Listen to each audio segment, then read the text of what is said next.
ওয়ালাইকুম রহমতুল্লাহ। সম্মানিত ভিউয়ার্স, আজকে আমি অবস্থান করছি সাভারের অদূরে বংশী নদীর তীরে অবস্থিত নীলাবর্ষা রিভার কুইন পার্কে। পবিত্র ঈদুল আজহার উপলক্ষে জমে উঠেছে। ঈদের পরের থেকে শুরু হয়েছে এই পার্কগুলোতে খুবই আনন্দ সৃষ্টি করছে এবং মনোমুগ্ধকর। এখানে রয়েছে সুইমিং পুল। আর এই পার্কের প্রতিষ্ঠাতা পরিচালক হচ্ছে জনাব মোহাম্মদ বাবুল মিয়া। নীলাবর্ষা রিভার কুইন পার্ক, এটা আসতে হলে আপনাদেরকে সাভার থেকে আসতে হলে সাভার থানা স্ট্যান্ড মানুমিয়ার ঘাট বললে এক নামই সবাই চেনে। এই মানুমিয়ার ঘাটে ঘিরে কিন্তু সাভারের অদূরে বংশী নদীর তীরে অবস্থিত নীলাবর্ষা রিভার কুইন পার্ক। এই পার্কের প্রবেশের টিকিট হচ্ছে মাত্র 50 টাকা করে। ঈদের পরপরই জমে উঠেছে এই বিনোদন পার্কগুলোতে খুবই মনোমুগ্ধকর। এখানে আকর্ষণীয় যেটা রয়েছে সেটা হচ্ছে সুইমিং পুল। এই সুইমিং পুলে অনেক সুন্দর এবং সুইমিং পুলের টিকিট মাত্র রাখতেছেন তারা 200 টাকা করে।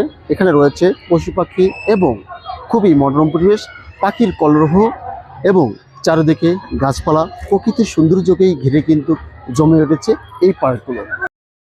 এখানে রয়েছে বাচ্চাদের জন্য আকর্ষণীয় যেটা এই যে পাহাড় দেখতে পাচ্ছেন, এই পাখি কিন্তু রয়েছে বাচ্চাদের পাহাড় রয়েছে এবং রয়েছে মোটু এবং পাতলু রয়েছে। মোটু পাতলু বিষয়ে যদি বলি, ছোট বাচ্চাদের বিনোদনের জন্য এই পার্কটি করে দিয়েছে। এখানে রয়েছে মোটু এবং পাতলু। এখানে বাচ্চারা বিনোদন এবং আনন্দ পাইতেছে।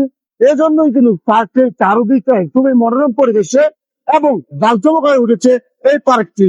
এই পার্কটি বাইরে থেকে পর্যটকরা কিন্তু ঘুরতে আসে এই পার্কে। তাই চলে আসুন নীলাবর্ষা রিভার কুইন পার্কে, আপনাদের পছন্দের পার্কে চলে আসুন। দর্শক, নীলাবর্ষা পার্কে জমে উঠেছে ঈদের পরপরই। একদম পার্ক জুড়ে রয়েছে প্রকৃতির সৌন্দর্য এবং পাখির কলরব, মনোমুগ্ধকর পরিবেশ। এবং এই পরিবেশটাকে উপভোগ করতে গেলে আপনাকে চলে আসতে হবে সাভারের অদূরে বংশী নদীর তীরে অবস্থিত নীলাবর্ষা রিভার কুইন পার্কে। এখানে রয়েছে পিকনিক স্পট, বিয়ের অনুষ্ঠান এবং আপনারা বিভিন্ন বিয়ের কনসার্ট এবং বিভিন্ন প্রোগ্রাম কিন্তু এখানেই অ্যারেঞ্জমেন্ট করতে পারেন। এই যে আমার পিছনে যে ব্যাকগ্রাউন্ডটা দেখতে পাচ্ছেন, এটাতে কিন্তু বিভিন্ন প্রতিষ্ঠান থেকে আসা পর্যটকরা তারা কিন্তু এখানেই কিন্তু বিভিন্ন ধরনের কনসার্ট করে থাকে। পার্কের প্রতিষ্ঠাতার নাম আমি বলেছি, নীলাবর্ষা রিভার কুইন পার্কের প্রতিষ্ঠাতা পরিচালক হচ্ছে জনাব মোহাম্মদ বাবুল মিয়া। আপনারা চলে আসুন এই পার্কে এবং উপভোগ করুন এই মনোমুগ্ধকর পরিবেশ।